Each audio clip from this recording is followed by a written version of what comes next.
Hi everyone, आज की इस वीडियो में हम क्लास 8 साइंस का सेकंड चैप्टर जिसका नाम है हेल्थ एंड डिसीजेस, ऑलरेडी हम ये चैप्टर स्टार्ट कर चुके हैं। तो इसमें हम कुछ इन्फेक्शियस डिसीजेस डिस्कस करेंगे जिनका नाम है swine flu, AIDS and rabies. तो स्टार्ट करते हैं स्वाइन फ्लू से। तो स्टूडेंट, सबसे पहले जो इन्फेक्शियस डिसीज है उसके बारे में हम डिस्कस करने वाले हैं, वो है स्वाइन फ्लू। तो स्वाइन फ्लू का पहला केस जो मिला था वो मैक्सिको में 2009 में मिला। उसके बाद में उसके केसेस अलग अलग देशों में मिलने लगे। तो ये जो स्वाइन फ्लू है वो स्प्रेड किससे होता है? वो स्प्रेड होता है पिग से। पिग यानी सुअर जो एनिमल है उसके थ्रू। अगर कोई भी इंसान पिग के कांटेक्ट में आ गए तो उसे क्या होगा? स्वाइन फ्लू होता है।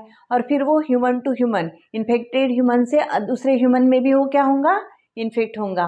तो इस प्रकार वो स्प्रेड होता है।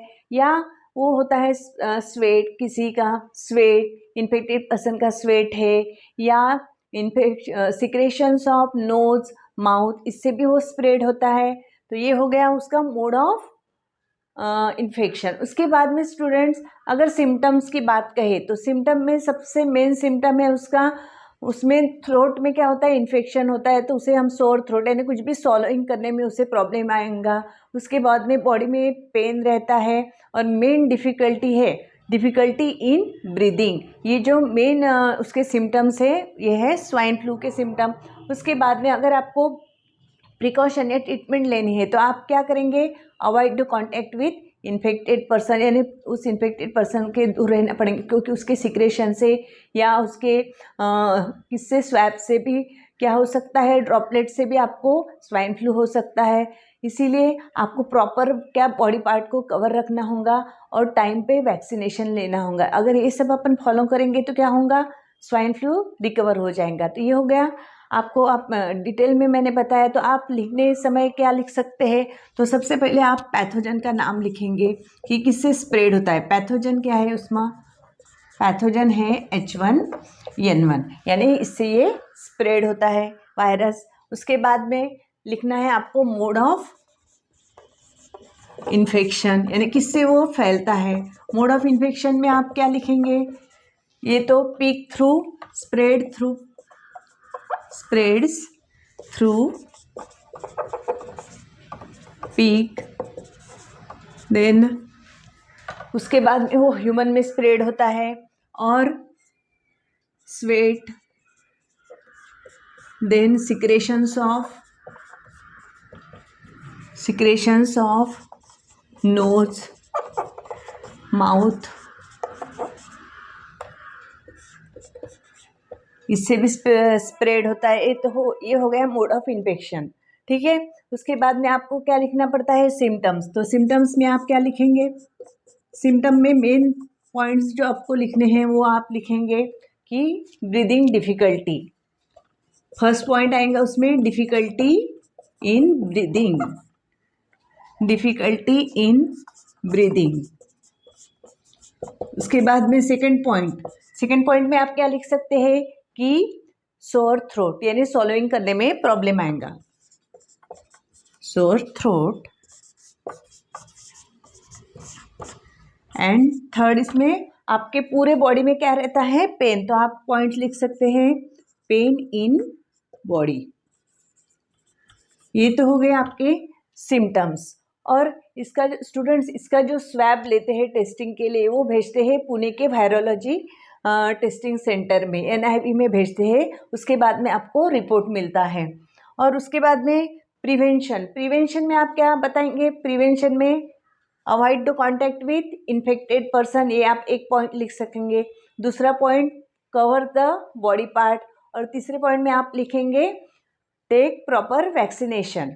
ठीक है। प्रॉपर वैक्सीनेशन के बाद में स्वाइन फ्लू रिकवर होता है। तो ये हो गया first infectious disease swine flu. अब हम डिस्कस करेंगे एड्स के बारे में। तो स्टूडेंट, सेकंड इन्फेक्शियस डिसीज है एड्स। तो एड्स का लॉन्ग फॉर्म क्या होता है? एक्वायर्ड इम्यूनो डिफिशियंसी सिंड्रोम, इसका लॉन्ग फॉर्म है एक्वायर्ड इम्यूनो डिफिशियंसी सिंड्रोम। ये एड्स का लॉन्ग फॉर्म है। और इसमें क्या होता है? ये डिसीज़ में जो वायरस है वो पूरे इम्यून सिस्टम को क्या करता है, डाउन करता है। अगर इम्यून सिस्टम आपकी डाउन हो गई तो आपको और दूसरे अलग डिसीजेस भी हो सकते हैं। तो इसका जो वायरस है जो इन्फेक्ट करता है उस वायरस का नाम है HIV। तो HIV का लॉन्ग फॉर्म क्या है, ह्यूमन इम्यूनोडिफिशियंसी वायरस।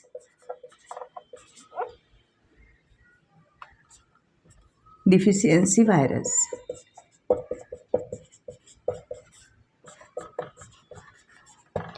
तो स्टूडेंट्स इसके जो सिम्टम्स है वो पर्सन स्पेसिफिक रहते हैं, यानी अलग अलग पर्सन में अलग अलग क्या मिलते हैं, सिम्टम्स मिलते हैं।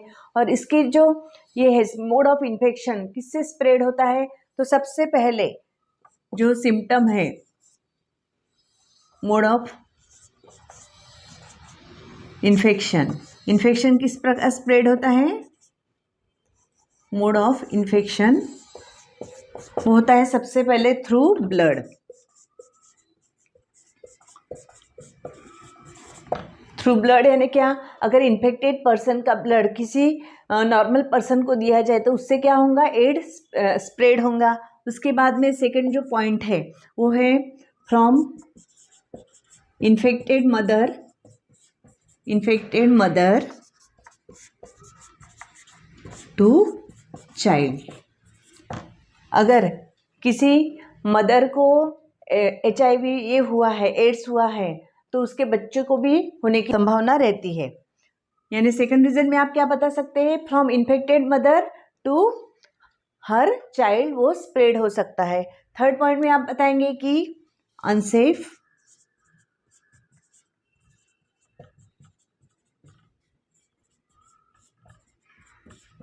Sexual contact. तो इंडिया में सबसे ज़्यादा जो एड्स का स्प्रेड हुआ था वो इसी रीज़न से हुआ था। तो आपको ये 3 रीज़न याद रखने हैं कि पहला रीज़न है from infected mother to child through blood and unsafe sexual contact. और एड्स के बारे में ये भी गलत धारणा फैल चुकी थी पहले, जब 10-15 सालों से पहले लोगों को पता नहीं था, जागरूकता नहीं थी कि अगर एड्स हुए हुए लोगों को अगर टच करेंगे तो वो स्प्रेड होता है, या उनका जो ट्रीटमेंट करते हैं डॉक्टर तो उनको स्प्रेड होता है। तो ऐसा कुछ भी नहीं है, उनके साथ हम बैठ सकते हैं, बोल सकते हैं, उनकी चीज़ें शेयर कर सकते हैं, ऐसा कुछ भी नहीं है। तो हमें समाज में ये ध्यान रखना चाहिए कि एड्स इस प्रकार स्प्रेड नहीं होता है। और इसके जांच के लिए एक स्पेशल टेस्ट रहती है, उस टेस्ट का नाम है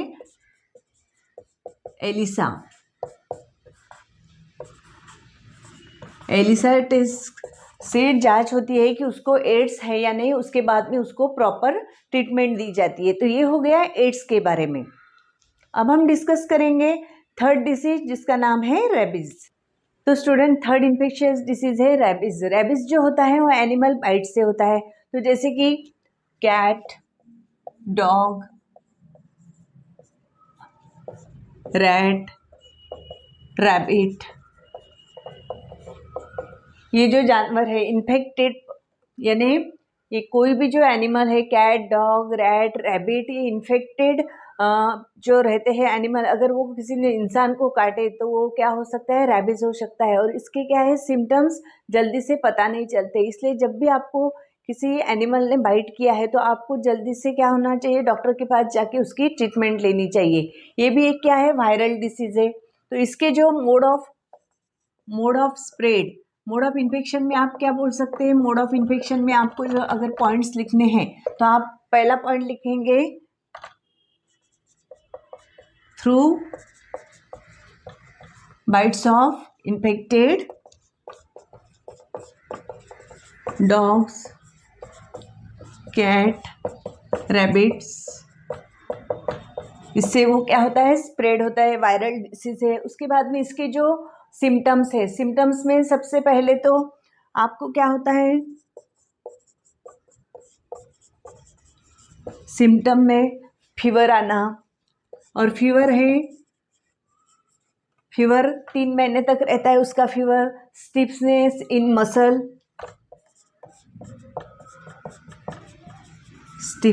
इन मसल, आपका बॉडी वेट भी कम होता है। और उसके बाद में मेन है हाइड्रोफोबिया।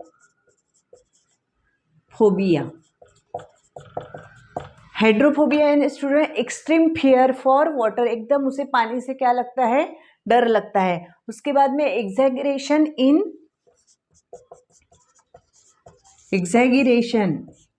नेचर, यानी उसके स्वभाव में क्या होता है, बदल आता है, चिड़चिड़ करने लगता है। तो ये हो गए सिम्टम किसके, रेबीज के, यानी जिसको हुआ है उसमें ये सिम्टम्स आते हैं।